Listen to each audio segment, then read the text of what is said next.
We are starting the next section, or the next two sections rather, so everyone should have their notes out. We are doing permutations and combinations. In order to do those, we have to talk a lot about factorials.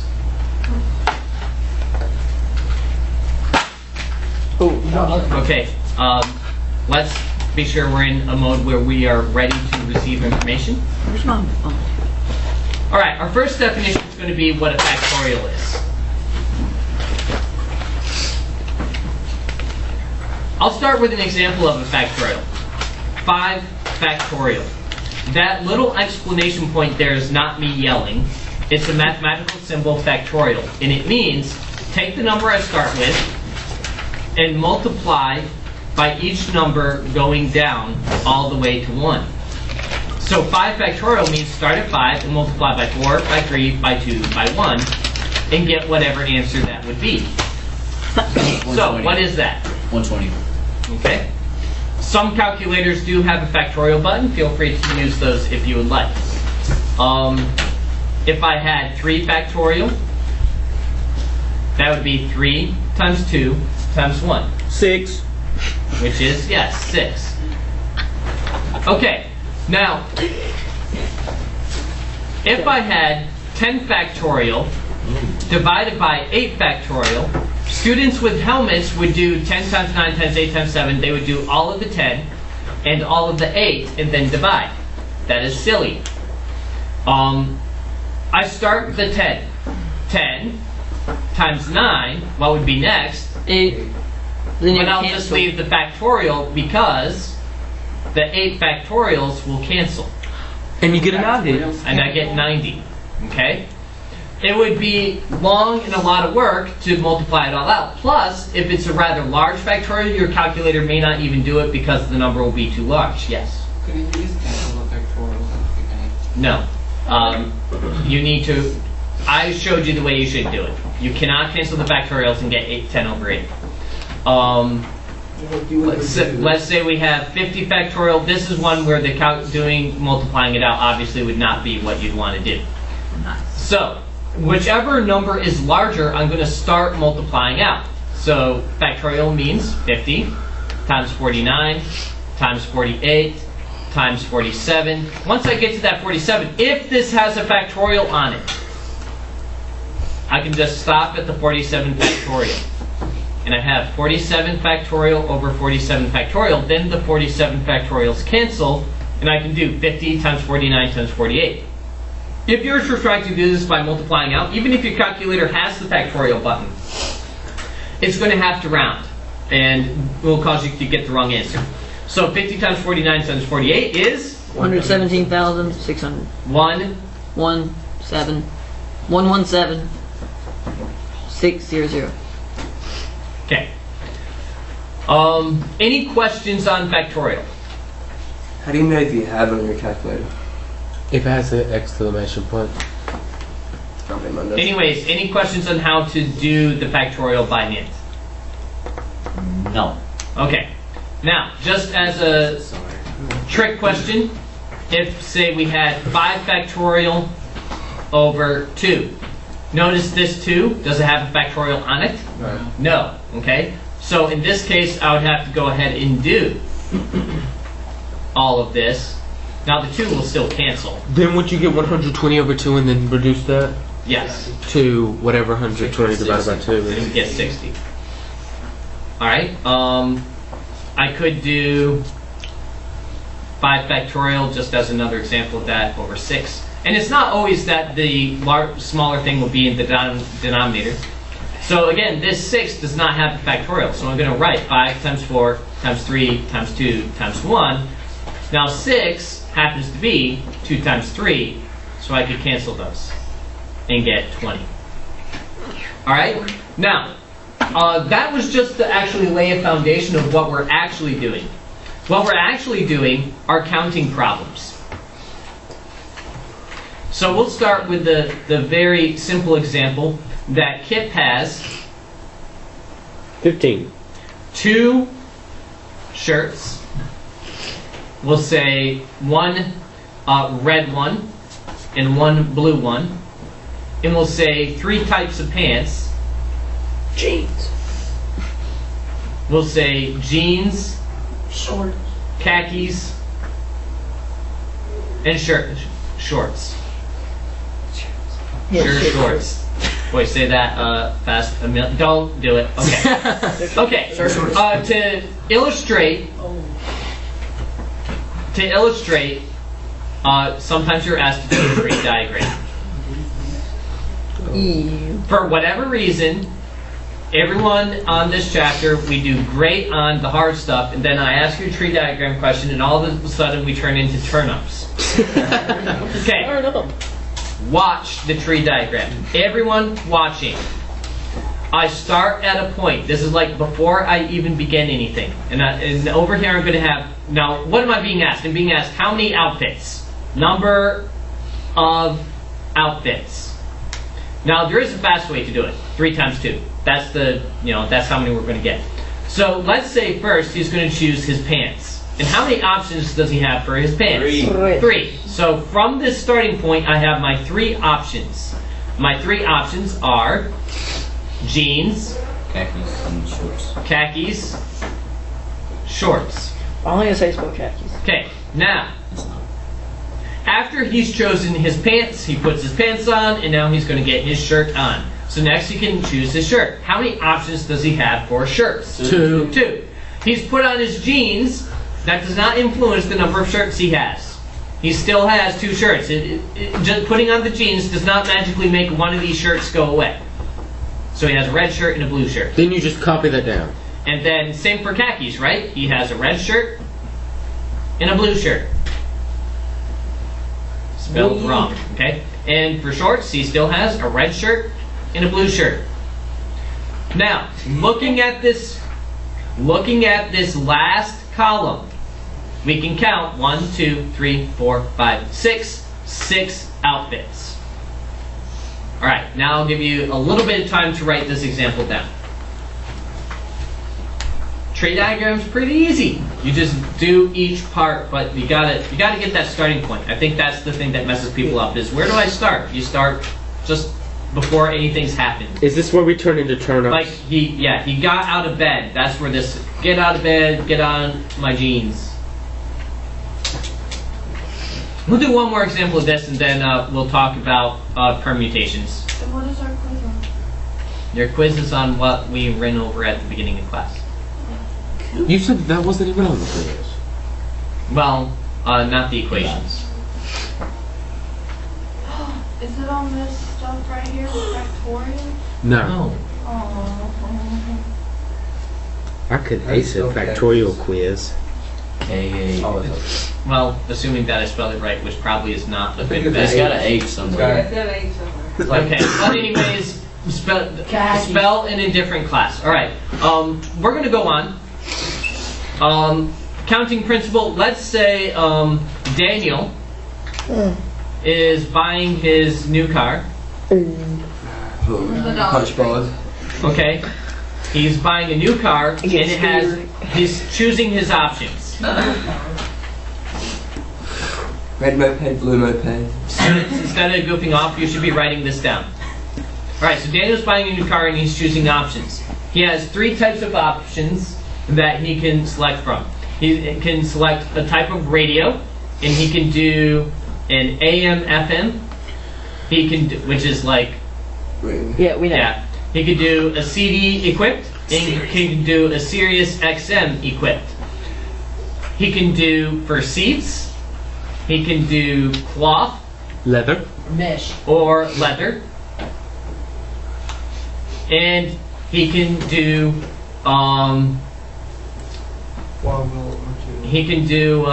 accents. Accents.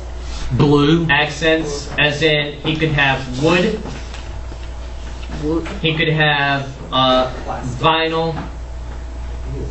And he could have, well, we'll just do 2. Okay, so those are his options. Now, if I want to know the number of car interiors, 12. Oh. the number of car interiors, what Daniel just called out was the multiplication principle. I take the number of each option. There are 3 radios times 2 types of seats times 2 types of accents. And he gets a total of 12 possible interiors. That's called the multiplication principle. Tree diagram takes you. Okay? If we were going to do a tree diagram, okay, here's our starting point. He goes to the car lot, and now he's going to choose his radio. And off to this point, how many are we going to have? 3. 3. Our 3 options. And our 3 options are AM, FM, CD, and XM radio. I love XM. We have that on. Okay? And then he can choose his seat. So off of each one of these, he's going to have 2 options, right? Cloth or vinyl. Cloth or leather. Cloth or leather. Oops, thank you. Leather. Yeah, vinyl seats, wouldn't that be fun? Here, sit on this hard plastic. Vinyl is not always leather. hard Okay, plastic. anyways, cloth, leather. Our point is not to dissect car interiors. And the last thing, accents. Like the color scheme here.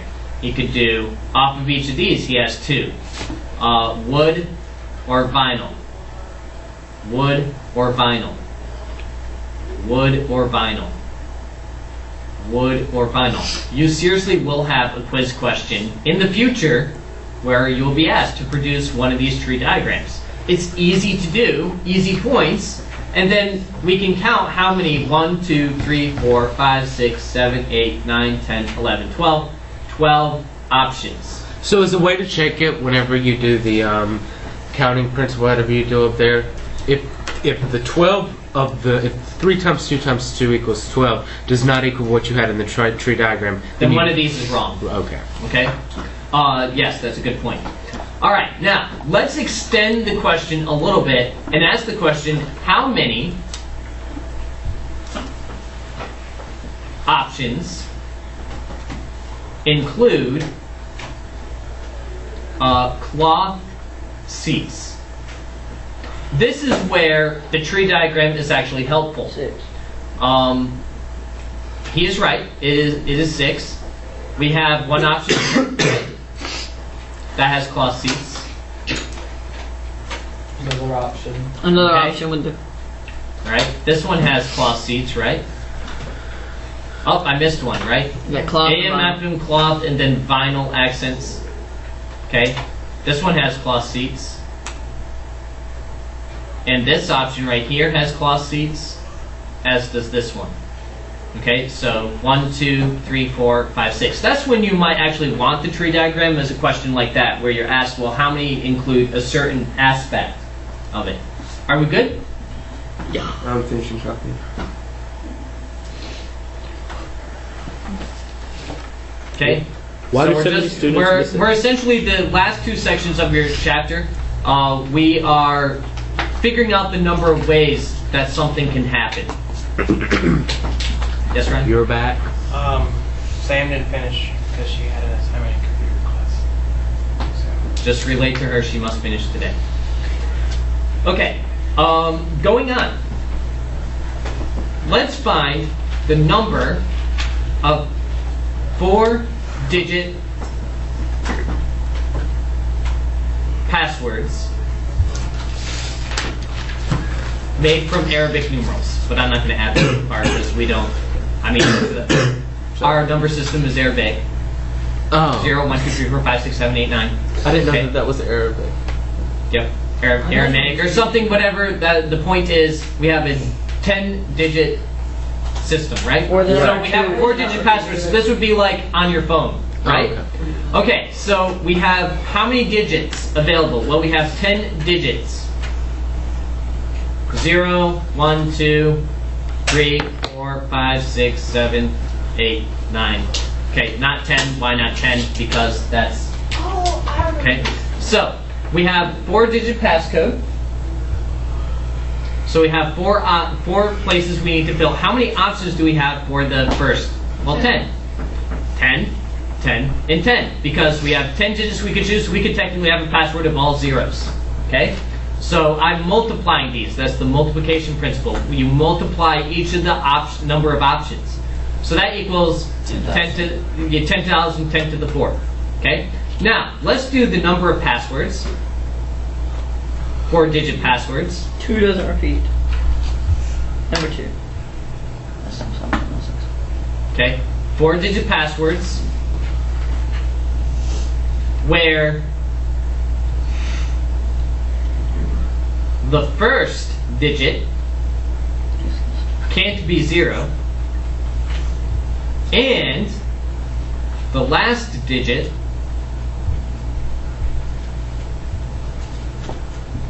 is even. Okay? So again, we have 4 digits. We just have to think through it. How many options do I have for the first digit? Well, 9. 9 of them, because I'm not allowed to have 0. 8. And then, careful, 10. I am allowed to have all 10 right here. Okay? Then, right here, again 10, I'm allowed to have all 10. Now this last place, I can't have any odd numbers. I have 2, 0, 4, 6, and 8. 1, 2, 3, 4, 5. I have 5 options. Yes, 0 is even. But it says what? 4,500. Okay, so whatever that multiplies out to be, I heard 4,500. Yes, Kip? But what? The 5's not even. Huh? This is not saying the number 5. This is the number of options I have. How many evens do I have? 1, 2, 3, 4, 5. I have 5 digits to select from that would make this an even number. You're counting up all the evens. This is not representing the actual digits. This is representing the number of possibilities that I have. Okay. Okay. That brings us to permutations. Permutations is basically what we just did, except permutations is when order is important. We're counting something, but specifically order is important for some reason or another. So here's our example problem. Kip has 5 different Bibles.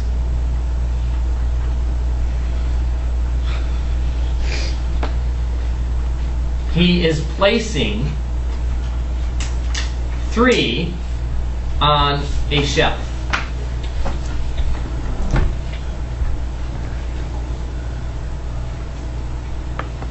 How many ways or orders? How many orders? So I'm going to just clarify that I do want orders.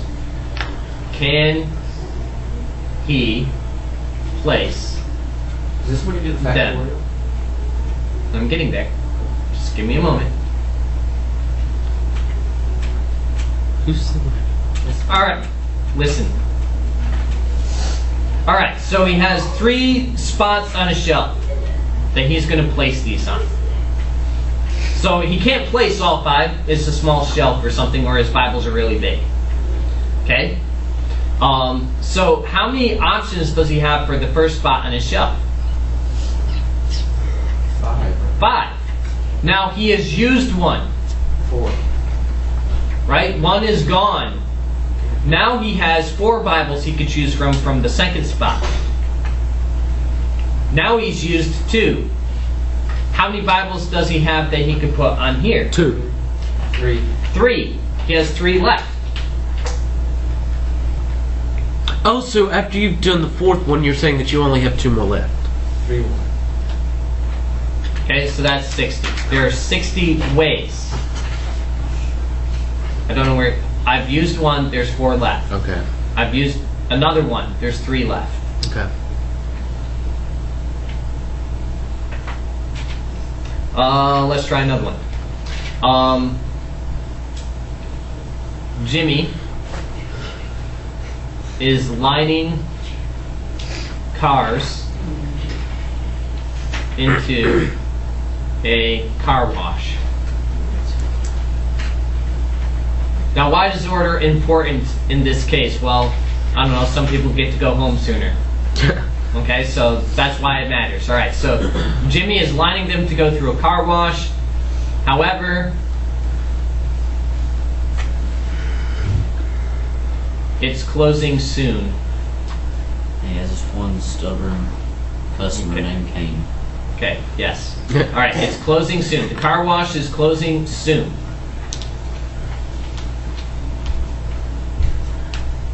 My thing is not working very well, so because the car wash is closing soon, there's time.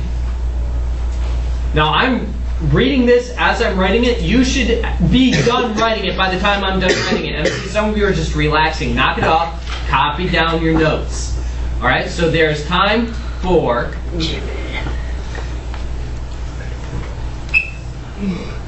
four of the remaining 7 cars. How many ways can the last washes be done?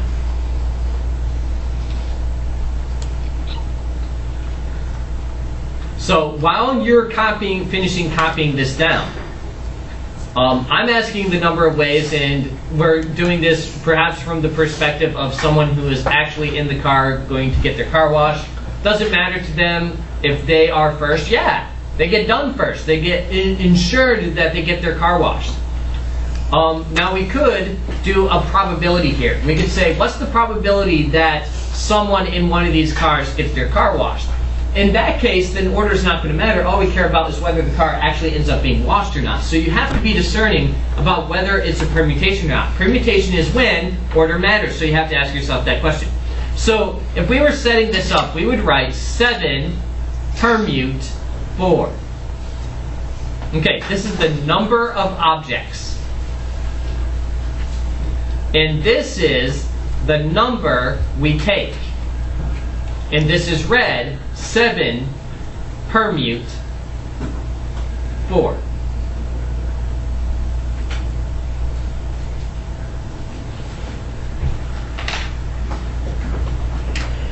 So that's it? That's how we do it? No, we're going to actually figure that out. Now, we're going to get a formula for this in a moment, but this is the thinking that goes behind it. How many choices do I have for the first person? 7, right? And then times, now I have done a car, there's 6 left, times, now I've done 2 cars, there's 5 left, and then I've done the last car, so this is the answer if I multiply that out. 840.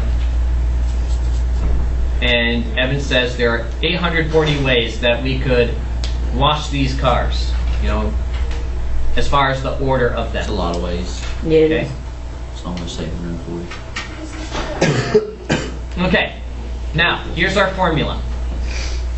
NPR. N objects permute R of them. Our formula is N factorial divided by N minus R factorial. Again, many calculators do have this button, but I'm going to require to see that you know the work to do it. So if I were showing the work for this one using that formula, I would write 7 factorial over 7 minus 4 factorial. And that's going to equal 7 times 6 times 5 times 4 times 3. I'm going to stop at that 3 factorial because when I do 7 minus 4, you can't distribute a factorial, by the way, non-distributive. I have to do this 7 minus 4, I get 3 factorial. The 3 factorials cancel. And then I still get my 840. So the nice thing about permutations is you can think of them through, like logically using the counting principle like we did before we even got that. And then before you even get the formula, because you get the same answer. Now, when we do combinations tomorrow, you can't do that. You have to use the formula. It's not as commonsensical, because a combination is going to ask simply whether something is going. So if I were doing this with a combination, I'm asking, does a car get washed or not? I don't care which order it's done in. I just care whether it's actually in the mix to get washed. All right, let's do a few examples. Like order notes. Oh, notes. Oh, my calculator does have the. Yeah, most calculators do, especially if you have one of the graphing calculators. It's just, on a graphing calculator, typically the permutations and combinations are buried in menus. On scientific calculation, it's probably one of the face buttons that's easy to find. But I am not going to teach you how to use your calculator. You can figure that out on your own, because if you just put a number here, I'm going to mark it wrong. Okay, I want to see the work. So we're going to use this formula, and you need to memorize it. N factorial over n minus r factorial. That's how you do a permutation. Alright, so if I'm doing this permutation on the top, I have 8 factorial, and then at the bottom, 8 minus 4 factorial. Then we have 8 factorial over 4 factorial. And then to evaluate that, I'm going to say 8 times 7 times 6 times 5 times 4 factorial. I can stop at the 4 factorial. And then the 4 factorials cancel, leaving me with this piece. 8 something. 1,680. Say again? 1,680. Next one. What will I put at the top? 6 times 5 times 4. 6 factorial. Oh, yeah. And then at the bottom, 6 minus 4. Now, I'm showing you how to show your work so that you can get full credit. Now, I'm going to do that subtraction down there. I get 2 factorial. Then the 6, I'm going to write down all the way to the 2. So 2 factorial. So the 2 factorials cancel. Then I have 6 times 5 times 4 times 3. 360. Alright, now, this one is going to be important. So at the top, I have 7 factorial. Notice the n is this first number, right? And then to get the bottom, I subtract these two numbers. Well, 7 minus 7 is 0. Well, I can't divide by 0, so now this is a definition, and you're going to have to simply memorize it. The definition, 0 factorial equals 1. There is no mathematical reason for this other than we just have to define it to memorize it, because this is saying I take 7 things, I take 7 objects, and I'm going to permute all 7 of them. So we know that that should be 7 times 6 times 5 times 4 times 3 times 2 times 1, because I'm taking all of them. It doesn't make sense to divide them by 0. So we define 0 factorial as 1. Whatever that comes out to, I don't know. 5,040. Okay. One more example. Well, actually, we'll do 2 more. Hopefully, we'll have time. We're going to choose a 26 or a 5-letter password. Not case sensitive, so you know a capital A is the same as a lowercase a. A 5-letter password. Of all 26 letters, we have 26 letters with no repeats. And then I'm going to compare that to this question. Choose a 5-letter password from all 26 letters and with repeats. So we can repeat. I'm going to do this one that's second first. So if there are repeats, that means I don't accept, just because I choose 1 letter, you know, doesn't mean I can't choose it again. So I have 5 options, right? Five places I'm going to fill my password with. For the first part, I have all 26 letters. Times, now I'm allowed to repeat, so how many options do I have for the next one? 26. And then this. And then I can write that as 26 to the 5th. I'm not going to bother putting that on my calculator. That's a huge number. I have a lot of different passwords that I can get from that, is the point. This is not a permutation. Alright, this one is a permutation. 26, because I have 26 options, permute how many of them? How many of them? 5. So at the top, I have 26 factorial. At the bottom, I subtract those, 21 factorial. Which is going to be 26 times... You didn't finish writing this, you should be finishing writing it. 26 times 25 times 24 times 23 times 22 times 21 factorial, all over 21 factorial. What cancels? 21. 21 factorial, leaving us with 26 times 25 times 24 times 23 times 22. Which is a You are dismissed when you come to me and get your quiz.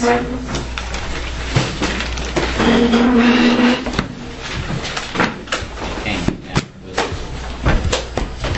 Can I quiz need